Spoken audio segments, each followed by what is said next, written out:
Hey everybody, I'm Grace, and this is Finally 50, where I am documenting my real life journey to becoming the best version of myself before I turn 50. Welcome to day 3, and today we're going to be talking about one word for 2026. So I've been doing the one word practice for over 10 years, and I love it. I absolutely love it. It's basically the idea that you focus on one word throughout the year as opposed to a long list of resolutions that you might not keep. So as opposed to, I'm going to work out, I swear I'm going to work out, I'm going to do this, it's just like health. If you wanted to work out because you want to be healthy, then health is your word. If that's your main primary thing that you want for 2026 is health, then figuring out how to incorporate that into the whole year, and working out is just a small part of being physically healthy for 2026, right? So it just gives you a nice big bow to wrap up the entire year. So I chose the word freedom for 2025, and I really feel like it worked. I really do. Like every month I asked myself at some point, I have regular check-ins with myself, I journal, all of that stuff, I meditate, and I was just like, hey girl, how is you pursuing freedom? And one of the biggest ways that I got freedom in 2025 that I did not expect was honestly through dating in men, which I'm going to get into that. That'll be a whole other episode. But I experienced a big amount of freedom in just decentering men in 2025. Oh, can't wait to tell y'all that story. But my word for 2026 is rise. So basically, as I look throughout the whole year, every area I'm going to ask myself, how are you rising? How are you rising to the occasion? How are you rising to be the best version of yourself? How are you elevating? How are you lifting? It's just, that's going to guide me all through my year. Coming up with a word that's going to define your life for a year is a big commitment, and it's different than when you're doing it in your 30s. I remember doing this with my son when I was 36. So actually I have been doing this for longer than 10 years. But it's a really different experience. Like I remember the first year I did it, I think I was 36. My word was establish. That was the first word I ever picked. And I really wanted to establish particularly my home life. At that point I was still married and I had 2 little boys, and I wanted to establish routines, and I wanted to establish a system, and I wanted to establish meetings with my husband at the time that would facilitate, like, how are we doing with our money? How are we doing with our, how are we doing with everything? That word was what I needed for that stage of life, but things are very different now. So let's talk about how the age thing hits us a little different. I don't know about y'all, but I feel like turning 50 for me, it feels like I'm asking myself, as I approach this second half of life, what do I really want to be different? I'm really thinking of it that way. Like I'm thinking of turning 50 this year as I'm halfway to 100, girl. Like if it's ever a time to get your shit together, it's now. Like, what do I want for the second half of my life, and what do I want to be better? I think it's different too for me as a mom. Like I said, my kids are 20, 16, and 9. And they're all still vulnerable in their own way, and they're not off to adulthood. I'm not in any way feeling like I'm an empty nester I am still in the thick of mothering. And so it changed for me. Like, what are you doing with the second half to make sure that these 3 little people get what they need, number one, and get what I need as an aging woman? There's so many things that I need. And I'm not talking about Botox or I've actually never had Botox or anything. I've never had fillers. I've never had Botox. We can talk about that another. That's another episode. I'm gonna write that down. But I feel like this season for me is more about really aligning into who I am as I enter into this next big section of my life. Who am I? Who am I going to be? What do I want to do with it? So anyway, here's some of the ways, since I've been doing this forever, I think 15 years is probably more accurate. Some of the ways that I have come up with my word, I just want to give to you, and maybe you can come up with your own, and hopefully, prayerfully, this will be a life-changing practice for you too. I think there's some good questions to ask yourself. Some of the ones that I've asked in the past are like, what really drained me?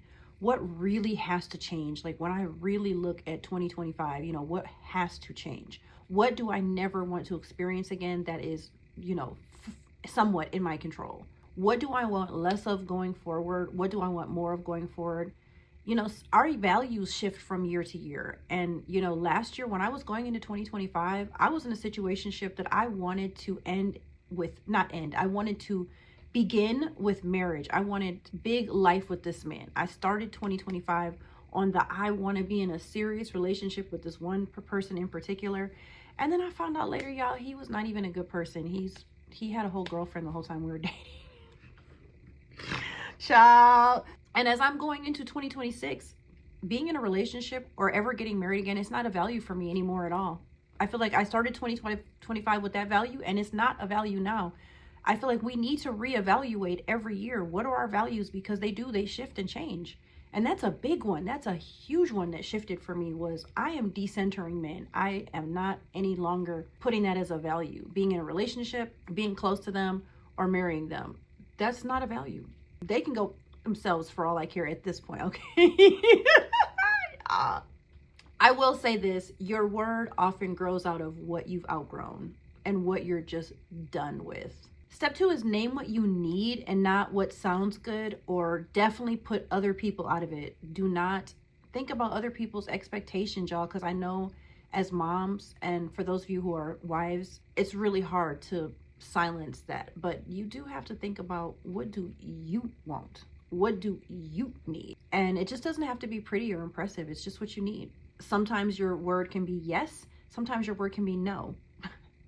And it's what you need. You know, sometimes your word could be rise like mine, or it could be rest. Sometimes it could be clarity. Sometimes it could be complexity.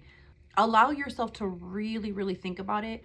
Google a list of words that could be used for this purpose, and it populates. I think for us in midlife, the most powerful words are the ones that usually strike a chord that this is what I need, even if it's not necessarily what we initially might want, if that makes sense. Because we're thinking bigger than what we thought in our 30s, you know? Step 3, make sure the word is something that describes the direction you want to go in and not necessarily the outcome. So for example, rising for me means I'm rising with intentionality.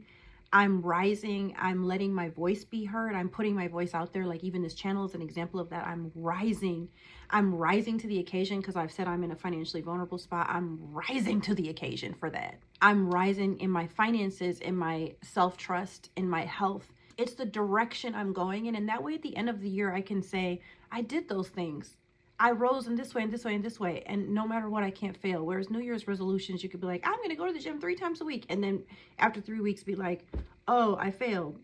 You see the difference? Step 4, use the power of your intuition. I mean, for the most part, last year was the first year that I ever used a ChatGPT prompt and said, hey, we've been conversing pretty much all year. You know a little bit about me. Like, what are some of your ideas about what you think that maybe my year could look like? I did that first before I did the other prompts that I just posted yesterday. But in the past, what I've done is I looked at like 30 words on Google starting in like mid to late November, maybe early December, and just marinated and meditated and thought about it and just kept thinking and thinking, letting time go by and just seeing what stuck out to me and praying on it. I used to be a big prayer. I don't pray as much now, but I used to just really pray that God would guide me.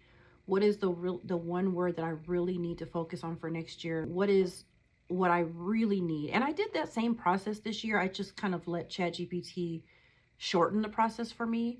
It gave me a list of like 50 words that it was like, here's what I think that the direction you're on. And it was pretty quickly, rise like stood out to me. And then I just let like a week go by and I really thought about it. I started getting more excited about the word rise. And I was like, yes, that is what I really want to be my word. So yeah, I just kind of waited till my body told me, if that makes sense. So anyway, I just want you to know we're on this journey. We're turning 50 or we're over 50. And our word doesn't have to prove anything. This is not to impress anybody. You don't have to tell nobody your word. It just has to support the life you're trying to build. And that's it.